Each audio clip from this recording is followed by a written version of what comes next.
Nos tempos do rei Luís, havia na França um pobre jogral, nascido em Compiègne, chamado Barnabé, que andava pelas cidades fazendo acrobacias e malabarismos.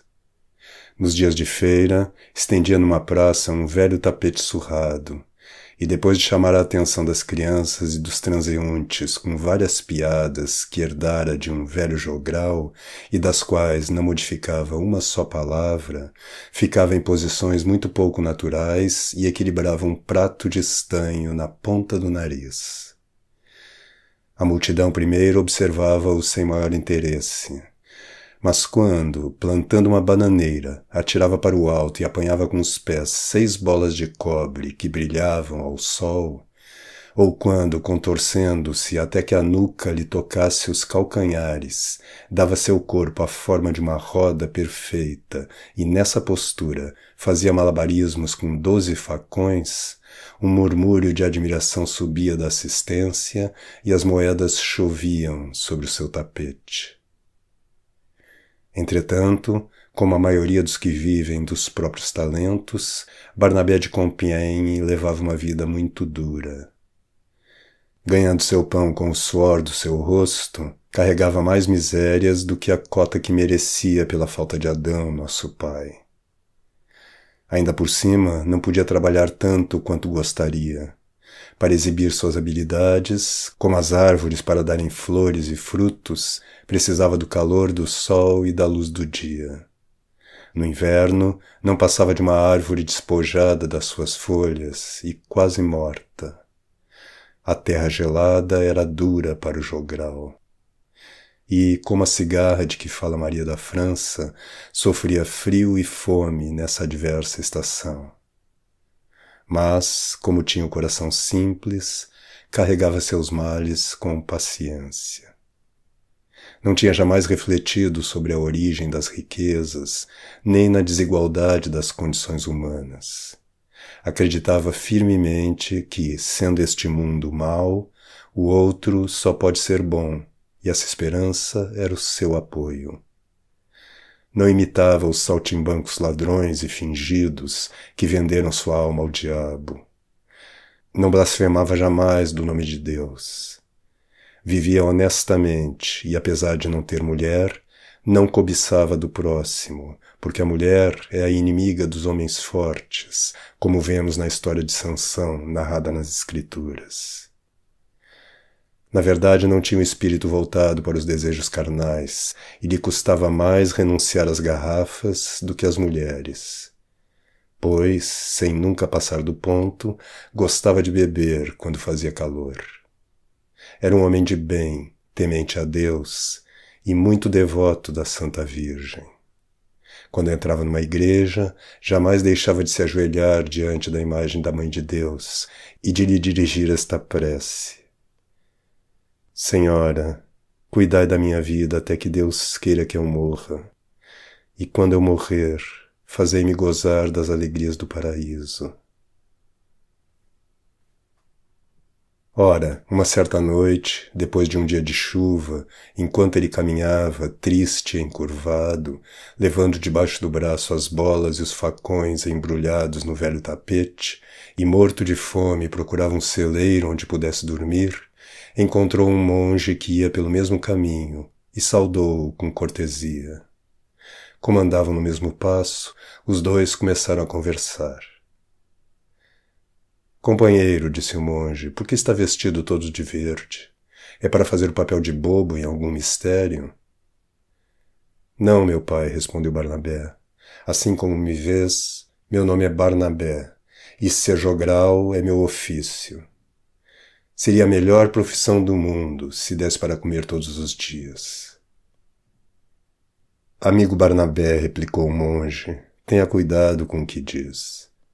Não há profissão mais bela que a profissão de monge. Cantamos louvores a Deus, à Virgem e aos santos, e a vida do religioso é um perpétuo cântico ao Senhor. Barnabé respondeu, meu pai, confesso que falei como um ignorante. A sua profissão não tem comparação com a minha, e embora haja algum mérito em dançar equilibrando no nariz um bastão com uma moeda na ponta, esse mérito não se aproxima do seu.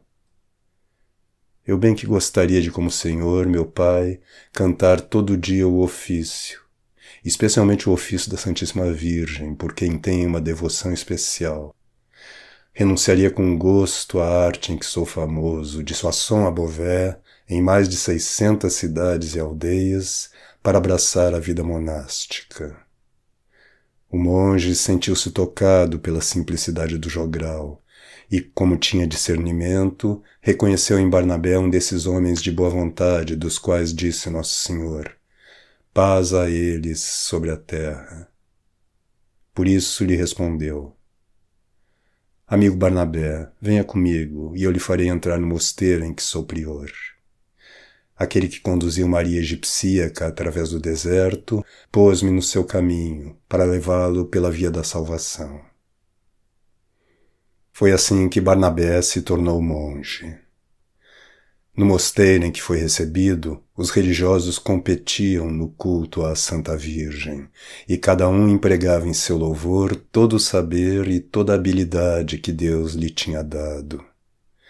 O prior escrevia livros que tratavam, conforme as regras da escolástica, das virtudes da Mãe de Deus. O irmão Maurício copiava esses tratados, com mão hábil, em folhas de pergaminho. O irmão Alexandre pintava neles finíssimas miniaturas. Via-se nelas a Rainha do Céu sentada no trono de Salomão, sob o qual velavam 4 leões. Em torno da sua cabeça aureolada voavam 7 pombas, que são 7 dons do Espírito Santo. Os dons do temor, da piedade, da ciência, da fortaleza, do conselho, da inteligência e da sabedoria. Ela tinha por companheiras 6 virgens com cabelos de ouro, a humildade, a prudência, a oração, a reverência, a virgindade e a obediência. A seus pés, 2 figuras nuas e alvas, numa atitude suplicante. Eram almas que imploravam pela salvação e por sua onipotente intercessão.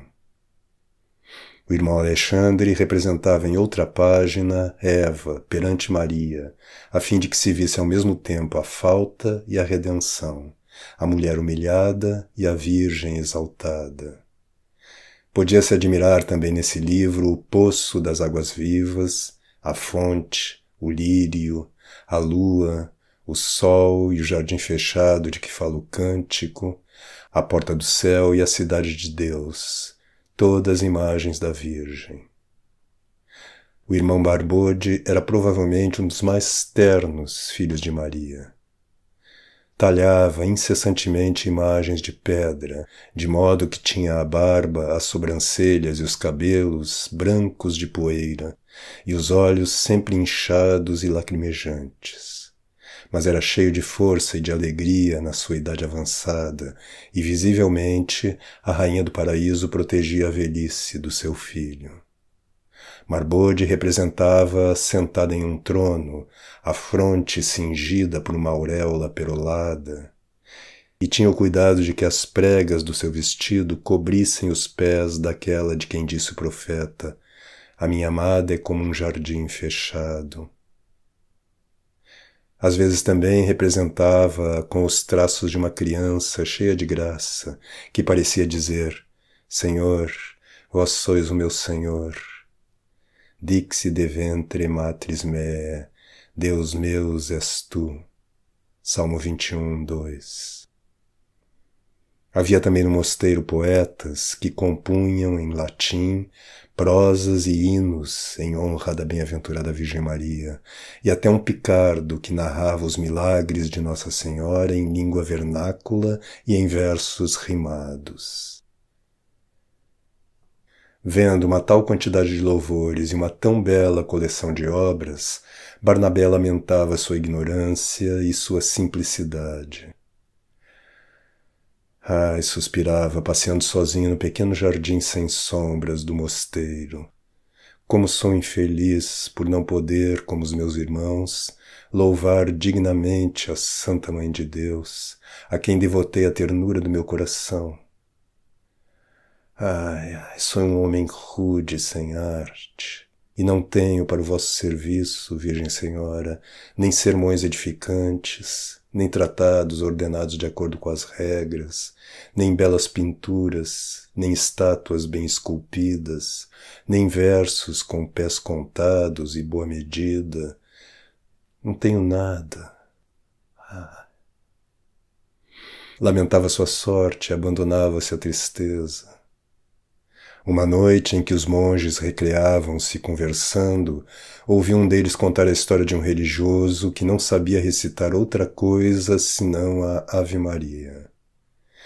Esse monge era desprezado por causa da sua ignorância, mas, quando morreu, saíram da sua boca 5 rosas, em honra das 5 letras do nome de Maria, e assim foi manifestada a sua santidade. Ao ouvir essa história, Barnabé admirou uma vez mais a bondade da Virgem, mas não se sentiu consolado pelo exemplo dessa bem-aventurada morte, pois seu coração estava cheio de zelo e ele queria servir a glória de Sua Senhora que está nos céus. Procurava um modo de fazê-lo e não conseguia encontrá-lo, e afligia-se cada dia mais, até que numa manhã acordou todo alegre, correu à capela e ficou lá sozinho durante mais de 1 hora. E voltou depois do jantar. E a partir desse momento ia todos os dias à capela, na hora em que estava deserta, e lá ficava uma grande parte do tempo que os outros monges consagravam às artes liberais e às artes mecânicas. Não ficava mais triste e não gemia mais. Uma conduta tão singular despertou a curiosidade dos monges. Perguntavam na comunidade por que o irmão Barnabé fazia tão frequentes retiros. O prior, que tem o dever de nada ignorar da conduta dos seus religiosos, resolveu espiar Barnabé em sua solidão. Um dia em que, como de hábito, estava encerrado na capela, Dom Prior foi, com 2 anciãos do mosteiro, espiar, através das fendas da porta, o que se passava lá dentro. E viram Barnabé, diante do altar da Santa Virgem, de ponta cabeça, os pés para o alto, fazendo malabarismos com 6 bolas de cobre e 12 facões. Fazia, em honra da Santa Mãe de Deus, os seus números mais famosos. Não compreendendo que esse homem simples pusesse assim seu talento e sua mestria ao serviço da Santa Virgem, os 2 anciãos gritaram: "Sacrilégio!" O prior sabia que Barnabé tinha uma alma inocente, mas achou que estivesse louco. Prepararam-se os 3 para tirá-lo imediatamente da capela, quando viram a Santa Virgem descer os degraus do altar para enxugar, com a ponta do seu manto azul, o suor que escorria da fronte do jogral. Então o prior, prostrando o rosto no chão, recitou estas palavras: "Bem-aventurados os simples, pois eles verão a Deus." "Amém", responderam os anciãos, beijando a terra.